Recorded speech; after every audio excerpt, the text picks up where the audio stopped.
My name is Matt Neal, and I'll be your moderator today. We have a informational, interactive, and hopefully fun session for you today. Just a few housekeeping items before we begin. Some of you have submitted questions prior to today's town hall, and we'll answer as many of those as we can, time allowing. And if at any time during the panel you have a question or a comment you'd like to make, please do so in the Q&A chat box below.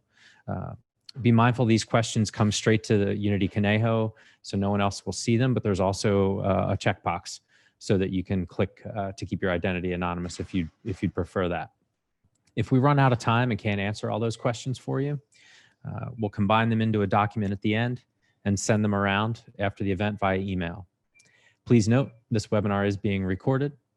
And with that, without further ado, I'd like to introduce and have our panelists introduce themselves. Go ahead. All right. Hello, everyone. My name is Michael Lindroth. My pronouns are he, him, and I'm a junior at Newbury Park High School, and I'm openly gay. I'm a part of several youth leadership organizations, including my school's ASB, CVUSD Student District Advisory Council, California Association of Student Councils, and I'm also a co-lead of Unity Conejo Student Committee.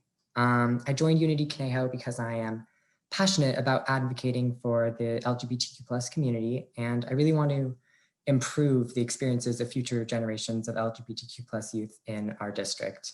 I'm also an adamant fan of Lady Gaga, and I'm really looking forward to speaking here today. Thank you. Hi, so my name is Ava Alberg, and my pronouns are she, her. I'm a junior at Newbury Park High School, and I'm one of the co-leads in Unity Conejo's student subcommittee. I've been an ally to the community before I could walk. I was born and raised in West Hollywood, and I attended my first Pride Parade when I was a few months old. I was so excited to find and get involved in a group like Unity Conejo, because moving from the big open city to the small bubble was shocking, and to hear homophobic slurs for the first time and hear homophobia for the first time, it was really weird. And I noticed quickly that CVUSD is not a very safe place for LGBTQ+ students, and they have a lot of work to do to make sure students are safe and included. So I'm so excited to be with Unity Conejo to help create a safe and inclusive district that we really need. Hi, I'm Joanna Burns. I'm a teacher at Thousand Oaks High School. I'm a mom of two daughters. My oldest graduated a few years ago from Thousand Oaks, and she's currently at Oxnard College.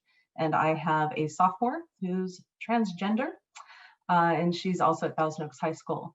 So I am heading the Teacher Training and Support Committee for Unity Conejo, and my why is my daughter.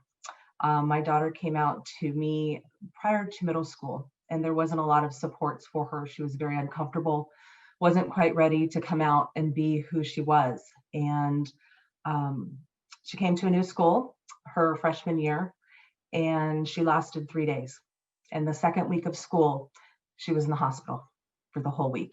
So I'm happy to still have her. And I'm here for her, and I'm here for all the other kids who need a safe place, and I want schools to be that place for them. Our very first meeting of Unity Conejo, my honey was overhearing our discussions and heard everybody who was involved. And the very first thing that he said when that call ended was, "Wow, that's a really powerful group of people you've got there." And I just feel very honored to be a part of this group. Hi, everyone. My name is Megan Goebel, and my pronouns are she, her. I am the mom of two daughters in Conejo Valley Unified, a first and a fourth grader, and my first grader is transgender. My husband grew up in this area and attended CVUSD schools, and that's mainly why we chose to raise our family here. I started working with the district a little over a year ago to try and make change for our LGBTQ+ students. I found that there were many inequities and a lack of support and education for those students, and I wanted to help pave the path for my girls. since they are just starting out in the district and we will be here for a while. I learned after a year of trying to make change as a lone wolf that I needed strength in numbers to move the progress along. I couldn't do it all on my own. When I wasn't asked to join the equity task force that CVUSD assembled earlier this year, I decided I needed to create my own grassroots committee. I had no idea if it would succeed or if anyone would sign up because the subject matter is so highly controversial and sensitive, but I had to try. That weekend, I put together an action plan. I created a Google form and asked people that were interested to sign up through my various social media platforms and hope for the best. And the response was completely unexpected. Within a few days, I had over 60 parents, students, allies, educators, community members, you name it. They were signing up to get involved. From there, we met via Zoom to identify the work that needs to be done. We created subcommittees, such as our powerful student subcommittee led by Ava and Michael, teacher training, inclusive curriculum, policy revisions, and bringing our district up into compliance with the 2016 California Healthy Youth Act. We have an inspiring, powerful group that is invested and passionate about this work, and I am humbled to work with each of them, and I am now so much more hopeful for the future. Great, thanks, Megan. Thank you, everyone, for those introductions. Let's get started with our first question. Besides working for a better curriculum, what else is Unity Conejo working on to better the environment for LGBTQ+ students? Who'd like to take that one? I'll take that one, Matt, thank you. So being a part of, or being in the leader of the Teacher Training and Support Committee, I am working with some fantastic educators and parents and our students to bring the support to teachers. It's key that our teachers have the knowledge so they're comfortable providing support. And, you know, everything's new. Everything's new. Besides, you know, being a parent of a LGBTQ student, things are new. Things are new to educators, and it's not that teachers don't want to help. It's that sometimes they just don't know how, and we know that that's crucial. So we have been so fortunate. Megan and I met with members of the district office last week. So fortunate to be working with them. Our focus is inclusive language, you know, having teachers learn this inclusive language instead of saying, you know, good morning, boys and girls. We say good morning, scholars. Just those little tweaks make a huge difference to students who are, you know, identifying as maybe not a boy or a girl, and make them comfortable in the classroom. Mindfulness is really important. Just being mindful of the things that you say and the projects you assign, and how a family tree project could be very uncomfortable for a student, and you know, writing down who they are and who their parents are, and maybe they have two moms or two dads, and making that comfortable for every student, and being aware of the assignments and the discussions that are happening in class, and our own language in front of students as well. So we're working with the district office, so proud of that. I'm working with students on my committee who have been very eager to add their experiences in the classroom, and the students who have experienced that feeling of being uncomfortable in a classroom and not knowing where to go. So that's what we're doing right now. We are, you know, updating, and because they're constantly changing, terminology lists for the district office to post on the district website. We're excited that the GSA meetings are on the district website, as they should be. So we want to add some more information. We most importantly want to add resources for teachers so that they have those resources. They can look up the terminology list so that they know when students are talking in the classroom what they're talking about, because ever changing, our world is ever changing. So providing that, providing questions they could be asking in their beginning of the year, get to know you papers, and letting students know that they are allies. And that's our goal. Our goal is make the training mandatory. We want it to be mandatory. Currently, the training is not. It's optional. And we think it's very important to make that training mandatory at the beginning of the year. My goal overall is to make this, you know, a project where the training is ongoing. my goal is that there are several staff members at every single school at CVUSD who come together for the training and then are able to provide that support on campus for the rest of the staff. So if a teacher is questioning how do I react to this? How do I do that? They have somebody to come talk to. So I would really like to be that person on campus, and I'd love to have an army of people with me who are that person for both students and teachers. So it's about providing support for everybody. And Matt, if it's okay, I'd like to kind of just piggyback on that a little bit. So a few other things that I'd like to add that we just discussed at our general meeting that took place yesterday is that we're really excited and looking forward to 2 new subcommittees that we're going to add on to all the other work that we're putting together. The first one is our content committee, which Joanna kind of touched on a little bit, which will be made up of students, teachers, parents, and allies. And we will all work together to constantly update the fast changing language that surrounds our LGBTQ community. As an example, just recently it was brought to my attention that you no longer ask for someone's preferred pronouns, but that you ask for their personal pronouns. And that just happened. I just learned that a couple weeks ago. We want to make sure that the language we use to support our students and staff is current, it's factual, and it's correct. The second committee we're kicking off, which I'm really excited about, and I know Michael and Ava are too, we are getting ready to create, build, and provide content to our Unity Conejo YouTube channel. We're really excited for it because it'll be a way for us to provide education, proper language, as well as current events, personal stories. The sky's the limit as far as that committee is concerned. So I wanted to share that with you. That just came out of our meeting yesterday, and we're really, really excited. That's great. That's all great, Megan. Thanks. So as you heard there, you know, the students are really paramount here when we talk about this, and hearing from them, doing this work, making sure the outcomes here directly impact them. So Michael, let's go to you. And if you could tell your teachers 1 or 2 things that would help you feel more supported at school or in the classroom, what would it be? What would you say to your peers?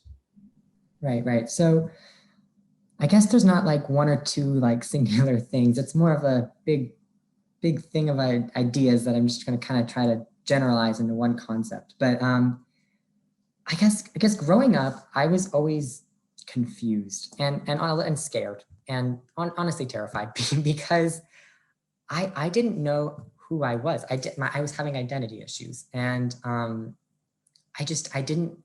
couldn't find a label that fit with me, because I never saw the label in anywhere, and especially not in school. And so I think that, actually I know, let me rephrase. I know that if there had been more representation in school, not just in high school, not just in middle school, but also elementary school as well, it would have saved me a lot. It would have saved me a lot of confusion, fear, mental health issues.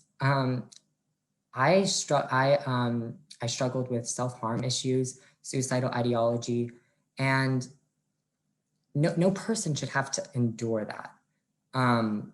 So we really need to take the steps to fix those problems. And so moving along, when I didn't find what I was looking for from school, where do you turn? The media. The media is this just giant resource. It's full of, you know, the internet, social media. It has so much information, but it's not all accurate. It's definitely not all accurate. It's often hateful, and it's difficult. And what I was forced to do as a 7th grader was sift through all that information and try to find what worked for me, you know, what felt right and what felt wrong. And I know 7th graders should have to do that on their own. We need to incorporate, you know, more representation in the classroom. So I guess if I were a teacher, or if you know, I would really want to try to incorporate more representation of the LGBTQ+ community into my classroom. But unfortunately, you know, we have the whole curriculum issue, and you know, that's another issue. That's for another question. But so I wanted to share a couple simple things that a teacher can do. You know, it's not It's not incorporating an entire new novel into their into their curriculum or anything like that. It's a simple thing. I'll share a quick story and get to that. This past week, well, okay, let me start with, I'm a junior, and that means I've been in school for 12 years. 12 years, it's a lot of years. And I've been in school for 12 years, and I had my first experience in school where a teacher told me what a pronoun was, how to respect a person's pronouns. My first experience. I had never had a teacher tell me that they, them exists. I had never had a teacher tell me that, you know, it's important to respect pronouns. And it felt very validating for me. I don't associate with transgender, but I'm a part of the LGBTQ plus community. And that felt so validating. So I guess what I'm trying to get to is, if I'd like my teachers to try to incorporate just some affirmation into their classroom. And, you know, if this teacher is affirming, I'd like to see them express that affirmation and just make it very obvious to their students, because it goes a long way. You know, in my English class this past week, it was just very moving. It was such a small thing. It took 2 minutes. We were going over poetry and it took 2 minutes, but it was huge for me. It stuck with me. And so I think that, you know, in the end, we just need to try to have some more quick conversations here and there. Let's, you know, start stuff. So I guess just to kind of bring it back to what Unity Conejo is about, you know, with our goals relating to this, we are trying to get a group of safe staff on every single school site. You know, that group has been trained very, very rigorously, and they know things about the topic. And so we'd like to get those staff at every campus. And I feel like that would be really beneficial for our next generation of LGBTQ plus students. So I hope that was helpful to any teachers watching. If you are a teacher, tell your teacher friends, you know, just start a conversation. Just, you know, just my last thing, and then I'll get over with it. But maybe, you know, in your syllabus, you know, just say something like, I respect you if you're a member of the LGBTQ plus community. So thank you. Yeah, I would love to piggyback off of that, Matt, if I can. Yeah, go for it. So, our student subcommittee and our student group is a really dynamic group of students, and we consistently talk and have conversations about supporting each other and learning and thinking about ways that our teachers and parents can help support us and make us feel most comfortable. So some of the ways I was thinking that teachers can make students feel most comfortable is, again, asking and respecting students' pronouns. So I know a lot of teachers do a beginning, when we first meet them in the beginning of the year, they do a big introduction assignment, and they ask the students who they are and all that kind of stuff. And I had one teacher ask for pronouns, and I thought that was so cool.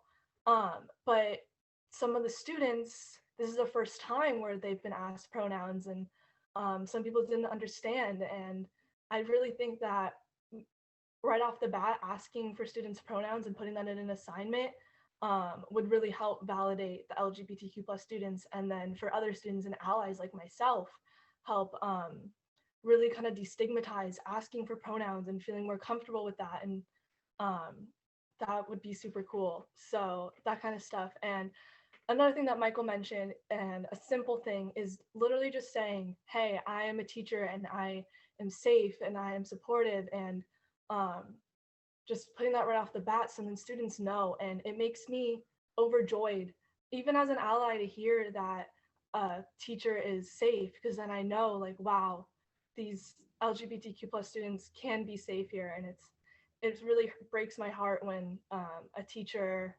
doesn't do that. Or coming on to another thing that teachers can do is really do not tolerate homophobia and transphobia in your classroom or on campus. So if you hear that, see that, anything, stick up for those students. Make it obvious in your classroom. This is wrong.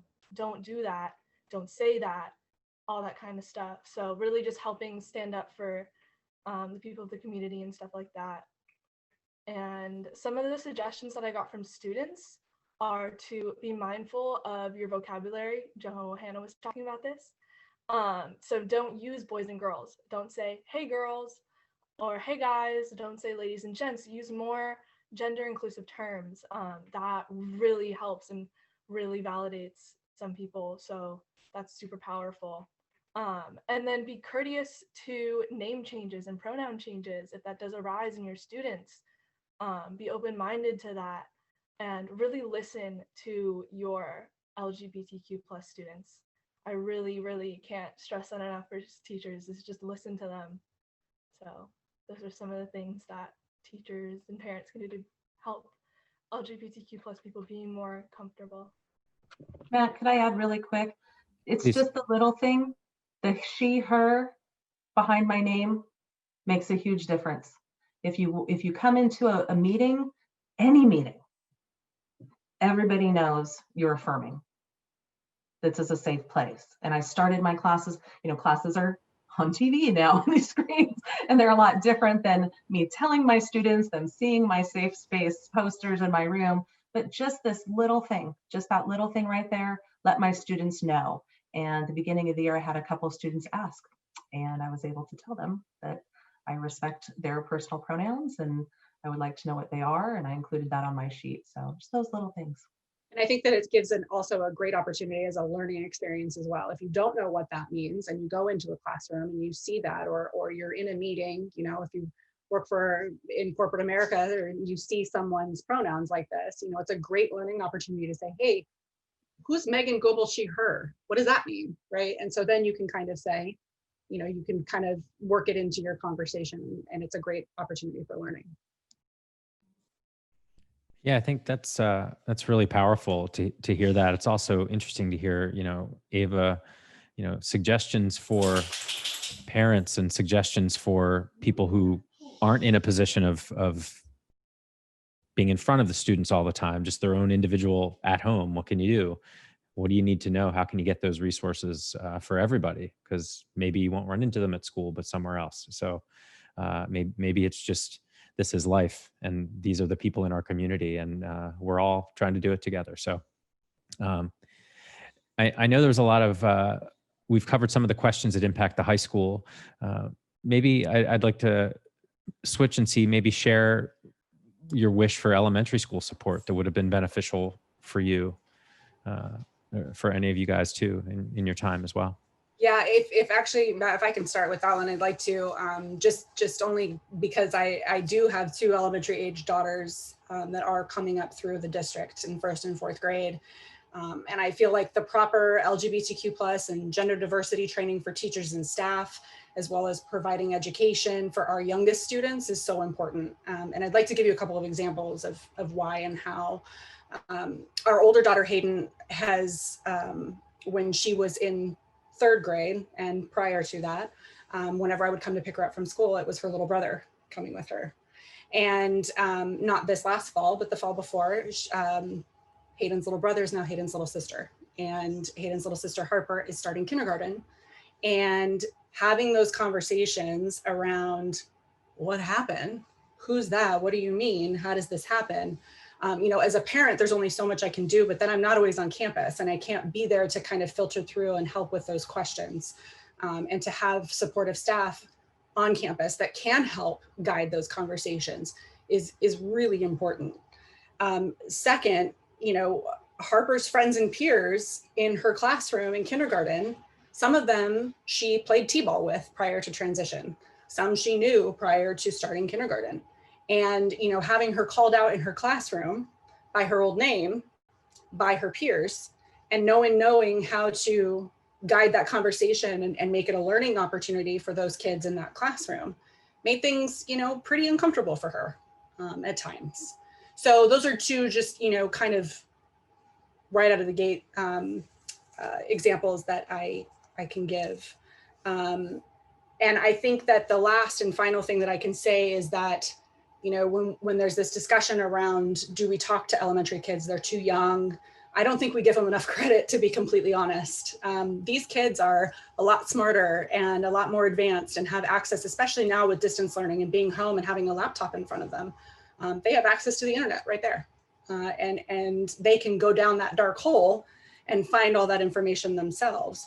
Do we want them doing that? Or would we rather have some sort of education that we can create the content for, that we can provide the students the opportunity to ask questions in the classroom in a controlled environment and give them the proper answers to those questions in a safe, inclusive way. So, I think that just going forward, these are great ways that, and reasons why it's so important for us to make sure that these teachers and staff and everyone from start to finish in the classroom and on the school site has this training, and it's the proper training as well.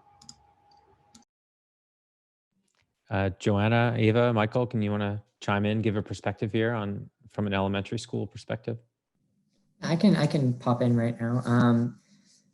So elementary school, it was a while ago for me. I mean, but I still remember it. And I mean, I can remember back that far thinking to myself, having that confusion that I was discussing earlier, like I don't really fit in. I'm the struggle. And so, like Megan said, we don't give the elementary school kids enough credit. They have their thoughts, they have their feelings, and it's important that those feelings are addressed. And even for the non-LGBTQ plus students, it's important to start the building allyship from that. We want to implement the support and the kindness and the respect from that age. And so that, when we get into later years in high school, we're not seeing people being referred to with homophobic slurs. We want to avoid that. So I think that elementary, school, we really need to implement, curriculum in those grades as well. And I think that's really important. That's great. All right, let's switch. Joanna, as a teacher, is there anything that you see as growth or progress in terms of your classroom or school environments in terms of inclusion and acceptance? Well, I'm very proud to have reestablished the GSA on campus at Thousand Oaks High School. That was something that actually volunteered when they were looking for an advisor several years ago, and another teacher stepped up. But coming into the year where my daughter was at a new school and transgender and needed support, needed some allies and other people she could talk to freely and who would understand, was important to me. So for a club that was not meeting, was not active, I felt it was very important to establish that. And so happy to say we had a full class. We had a full class all last year until the closure, full room, absolutely amazing. Again, working with the district office, Dr. Miller and Mr. Liu and Mr. Mercer coming to our GSA meeting to ask the kids what they need as support was wonderful. As a parent and a teacher, since I have both hats, it was amazing with that district support there. The kids were being heard, and it might have been one of the first times that anybody's ever asked them, what kind of support would you like to see? What have you experienced before, and how can we eliminate that or help eliminate that? And that's where the teacher and staff training has come from the district office, and I'm so excited to be a part of that.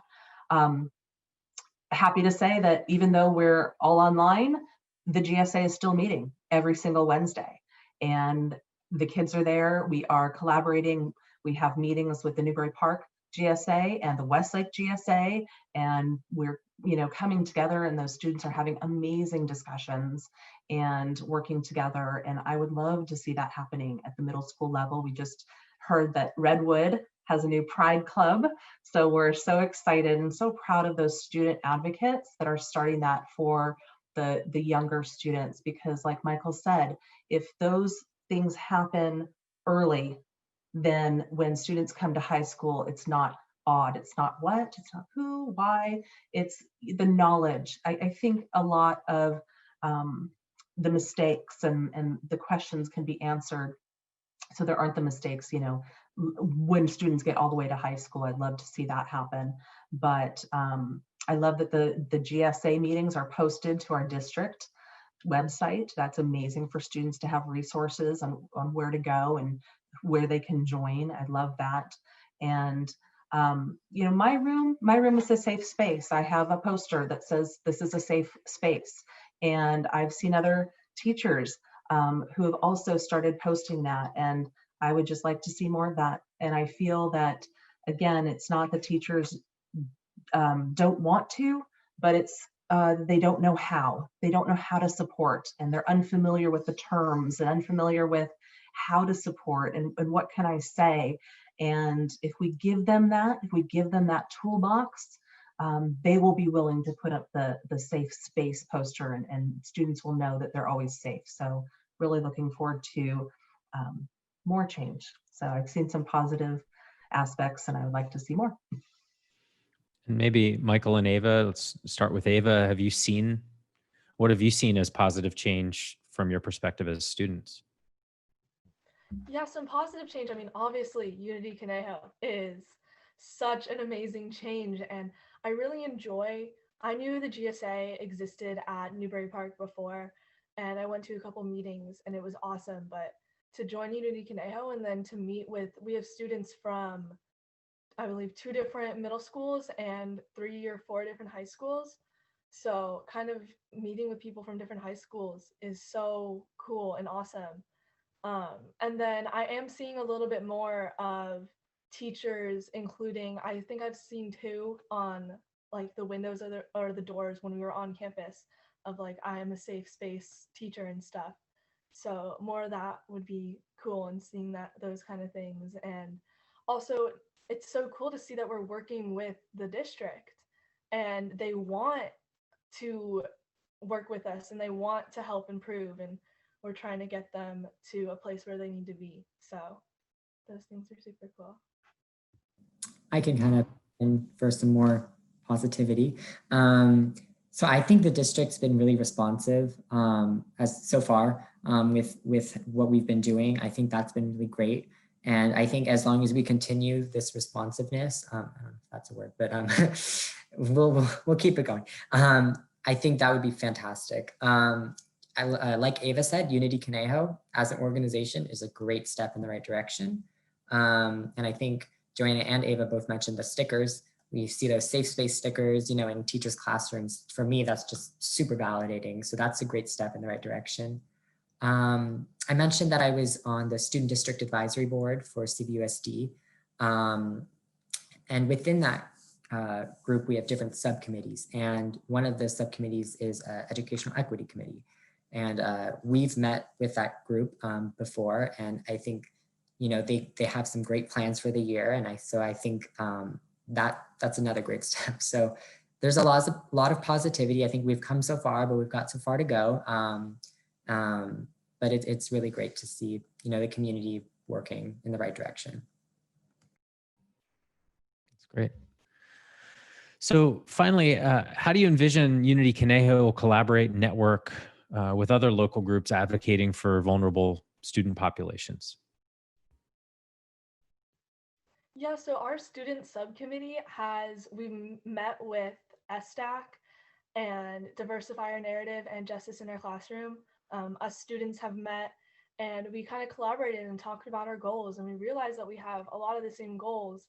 And something that we worked on together was a book list of BIPOC authors along with queer authors, and combining that to get those books onto our libraries shelves at schools, and also of all grade levels too. So we have books that are elementary level, and we have books all the way up to the level of high schoolers.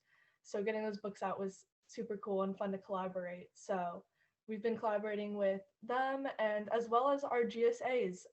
We've been meeting with a couple of the GSAs and kind of just letting them know that we are here and we want to work with them. We would love to work with them.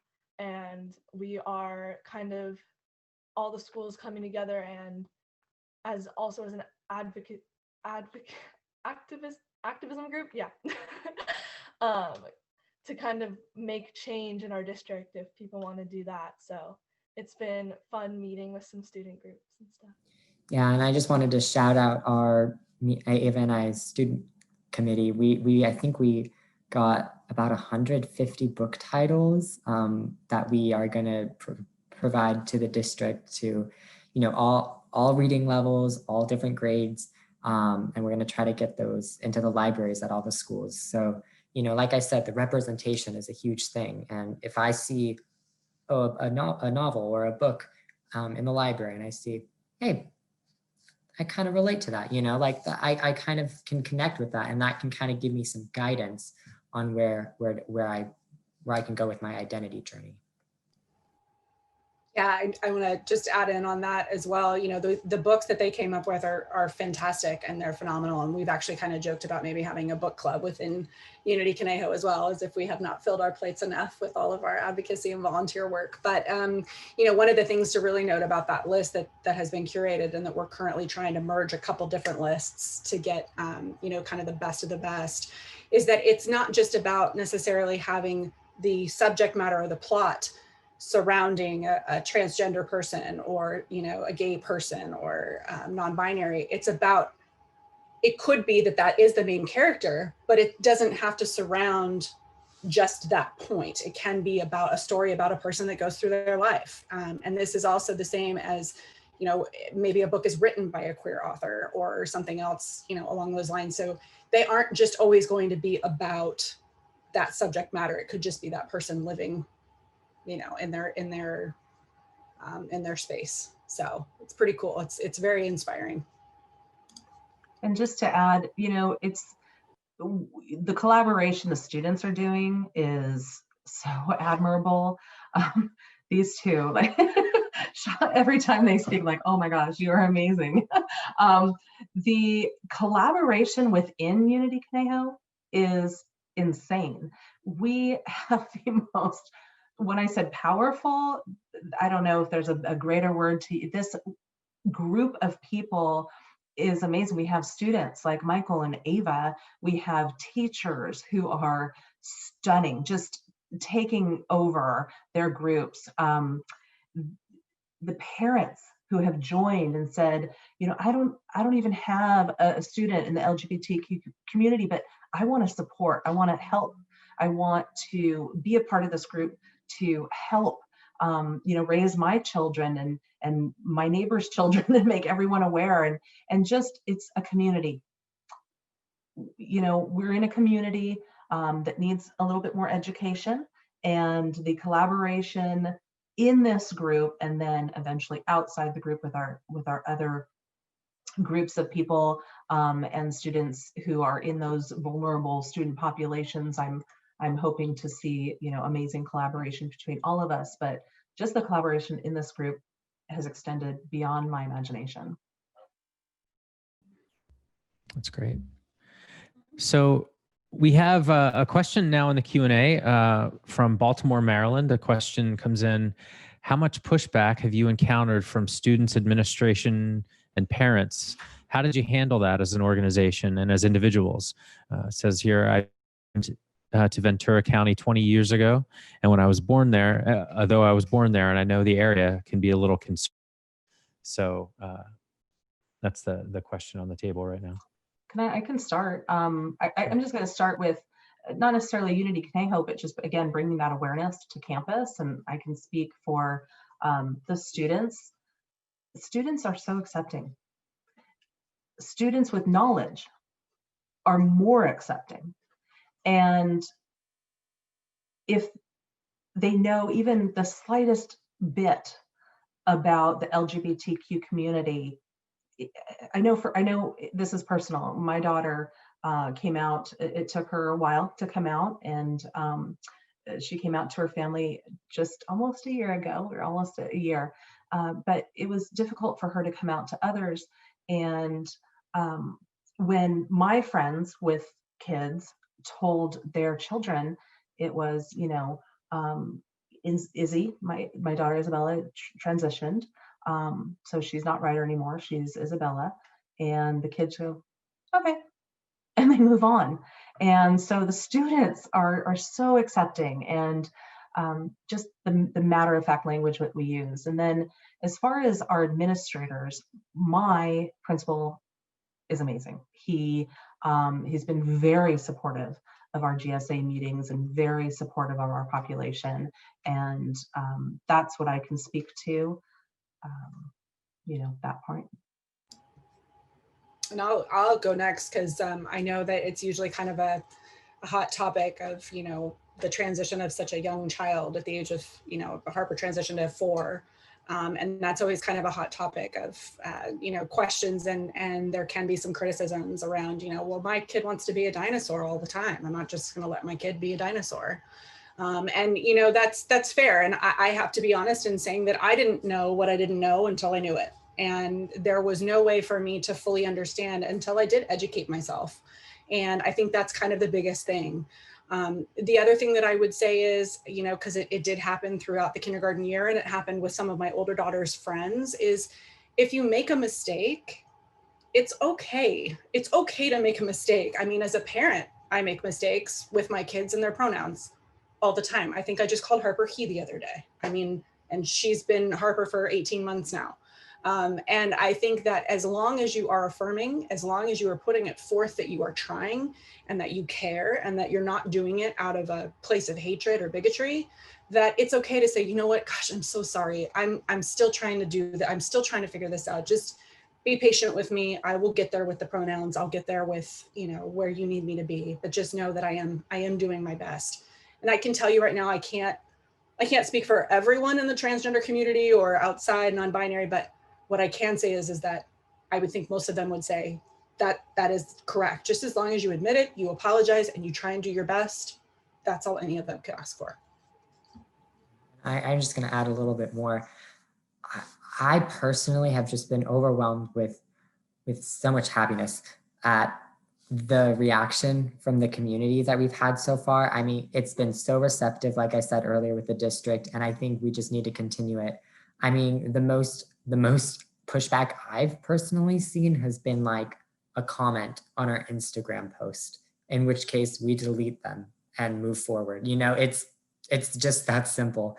And so I think that I'm full of hope, and I'm really excited to see where this organization goes.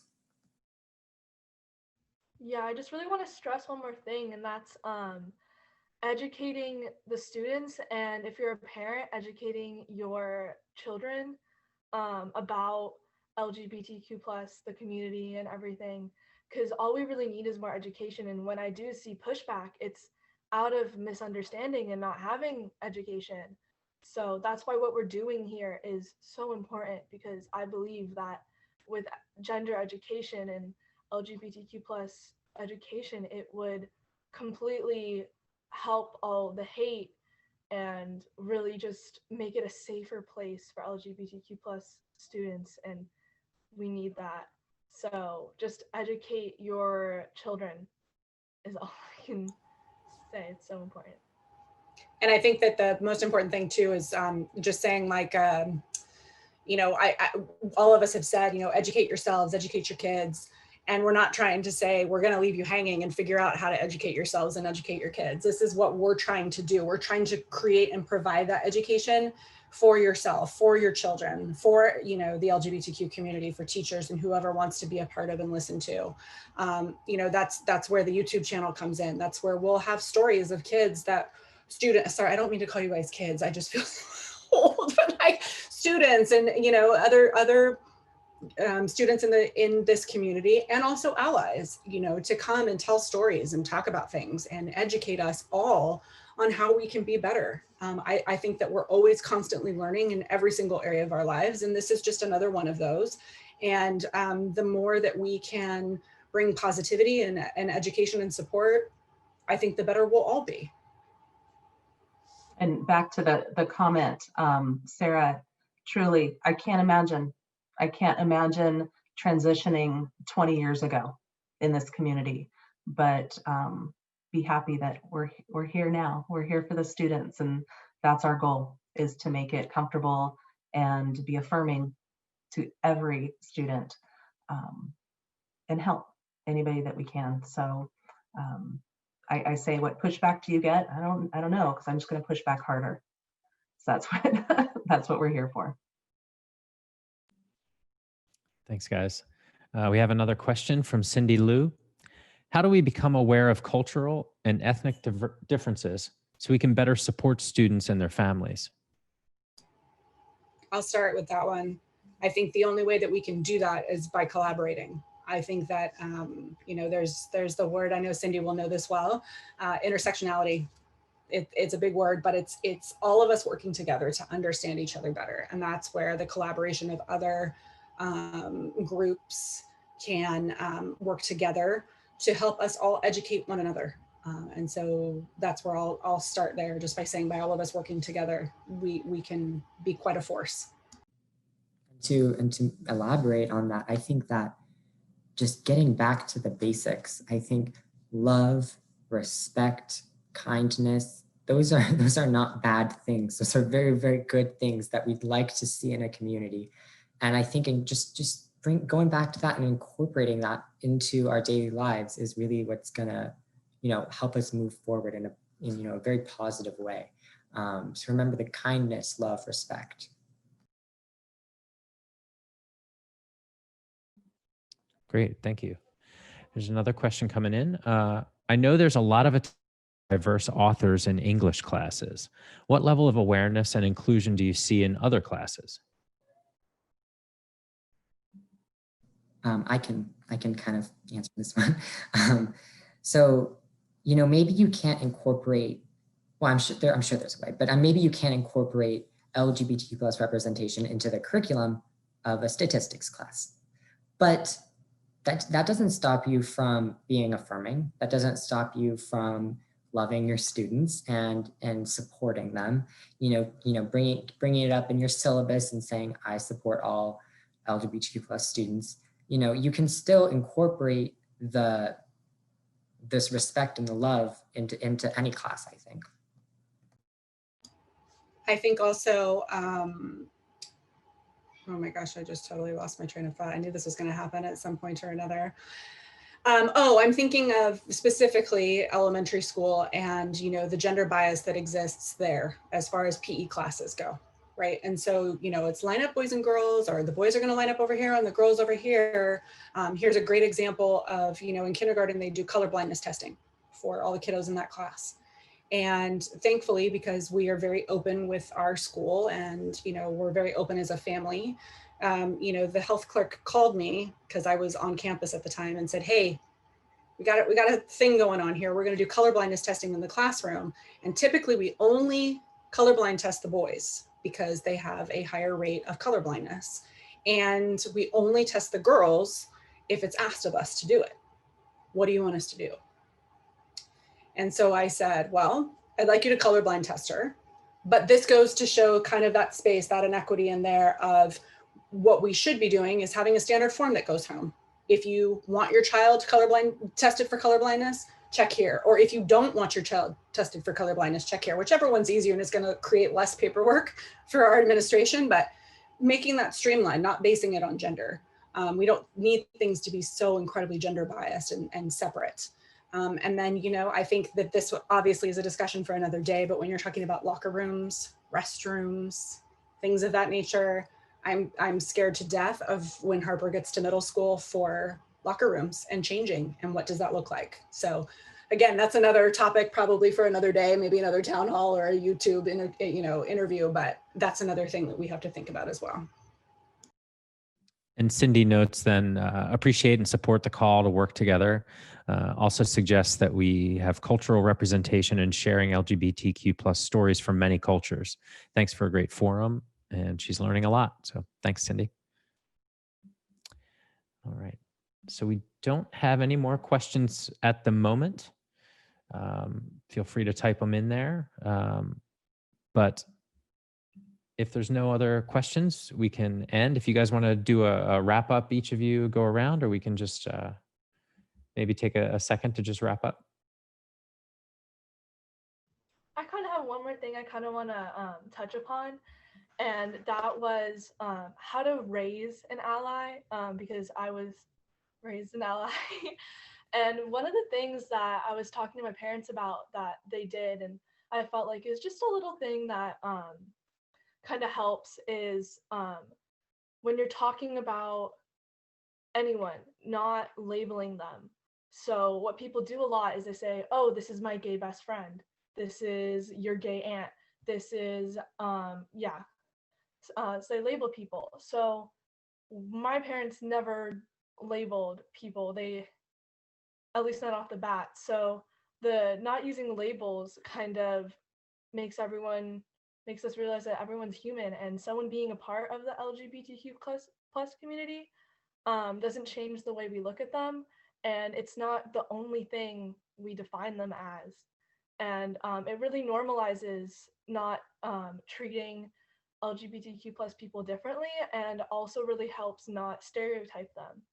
So that's something that they did. And then also, as I said, educate your children. And really, part of being a good ally is standing up for LGBTQ plus people. And if you do hear a comment, to know, hey, that's wrong, call them out.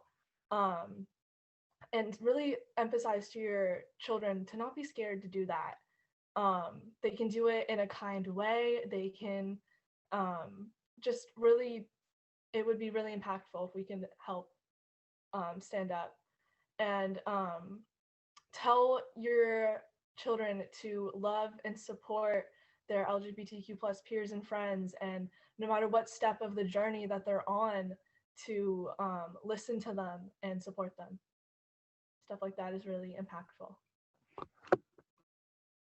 Thank you. There's a couple comments. One, Ava, is that's the title from Beth Neal. That's the title of your first novel, How to Raise an Ally. Joanna, there's a question for you. Could you talk about the locker room issue? This is also eye-opening, and even the topics for another time might be able to help us another time, but thanks for your help today. I will try. I only know our experience. Our campus is amazing. From the moment that Isabella came back to campus after being gone at the hospital, we had an immediate meeting with the administrators and counselors and therapists as to how the school could best support her.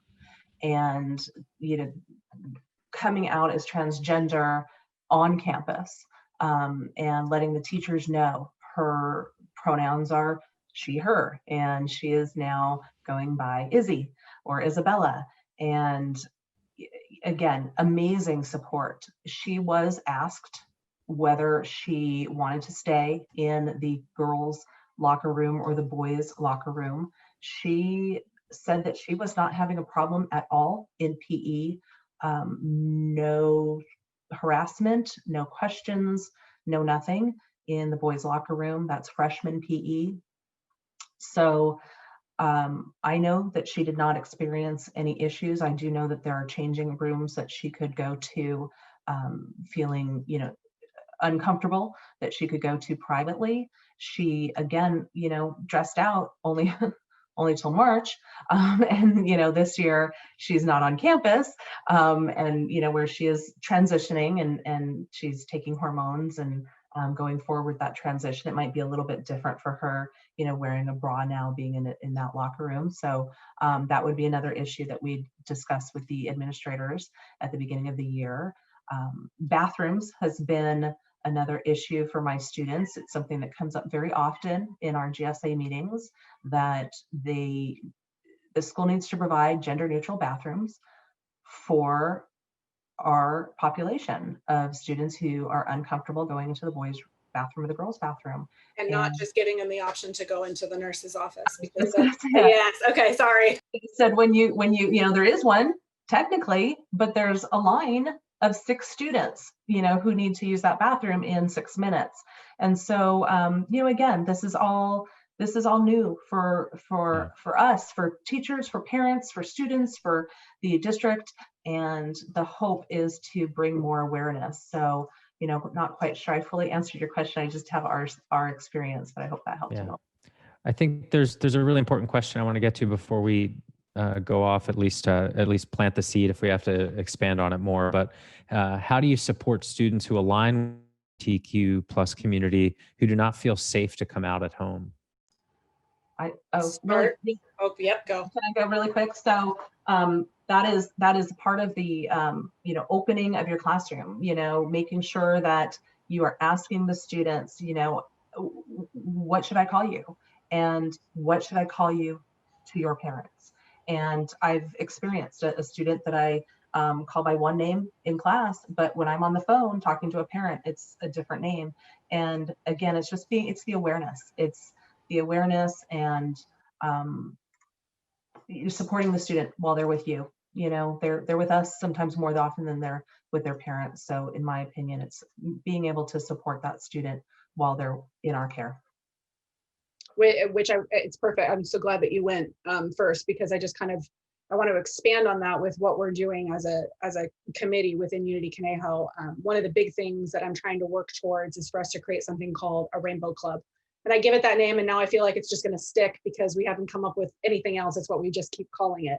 But a Rainbow Club, as Michael kind of brought up and touched on a little bit at the beginning of the presentation, is something where, if we are able to train all of our staff and teachers, just the basic baseline of gender diversity and LGBTQ training, if we can gather at every single school site a number of volunteers, whether it is someone that's a janitor, works in the lunchroom, it doesn't matter who it is, it does not matter at all.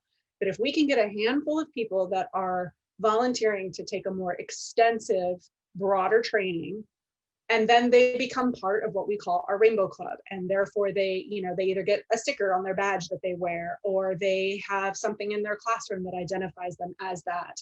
These are your identified, trained, safe people that you can go and talk to about any number of these things and feel comfortable and confident that they will keep your confidentiality, that they will help you through the process, whatever you need, that they will be your person or persons. And it's very important that we do this across genders as well. You don't want 6 female Rainbow Club members at one school site, and kind of creating diversity amongst that. And then the hope is that those Rainbow Club members at each of these school sites, whether they meet bi-monthly or a couple times a year, they can kind of knowledge share of what's happening on each one of their campuses and what's taking place.